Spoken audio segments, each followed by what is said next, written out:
25 তারিখ কি আছে? মহাশিবরাত্রি। 26 তারিখ মনে হয়। মহাশিবরাত্রি। শিবরাত্রি। শিবরাত্রি। শিবের মাথায় জল ঢালে কেন? শিবের মতো বরের জন্য। এই দেখো, এইখানে আমার একটা ভালো প্রশ্ন আছে। শিবের মতন যেন বর পায়, আর প্রকৃত যদি শিবের মতন যদি বর পায়, তখনই মাথাটা খারাপ হয়ে যায়। তখনই মাথাটা মেয়েদের খারাপ হয়ে যায়। ছেলেটা মদ কেন খাচ্ছে, ছেলেটা গ্যাঁজা কেন খাচ্ছে? তাহলে শিব কি করে? মদ খায়, গ্যাঁজা খায়, কিন্তু পার্বতীকে ভালোবাসে। পার্বতীকে ভালোবাসে। আর আজকে তোর মাকে জিজ্ঞেস করি, তোর মা, দেখি তোর মায়ের বিয়েটা কি আছে?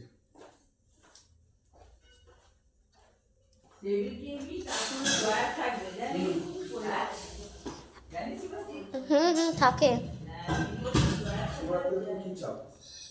তোমার মতো বর। আমার মতন বর। সত্যি না মিথ্যে?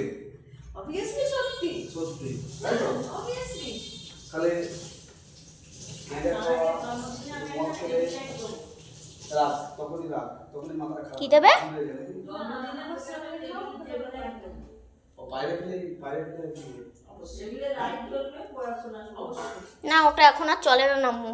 তাহলে আমাকে নিয়ে তোমার কোনো আক্ষেপ আছে না? না, এটা বাস্তব ঘটনা, সত্যি বাস্তব বলছি। ঘটনা, বাস্তব একদম। কেন আগেরবেলা কি চেয়েছিলে? যে শিবের মধ্যে জল ঢালতে আমরা গেলে তো একদম ছোটবেলা থেকে তো শিবরাত্রিটা করেছি না। ঠিক তো? একদম।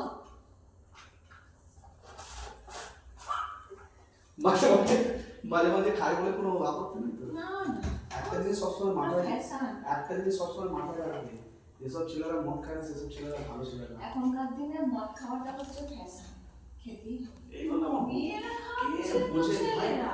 সত্যি বলছি, আমি বউ পেয়েছি একদম, কি বলবো, ঠিক আছে? তোর মায়ের কোনো আক্ষেপ নেই,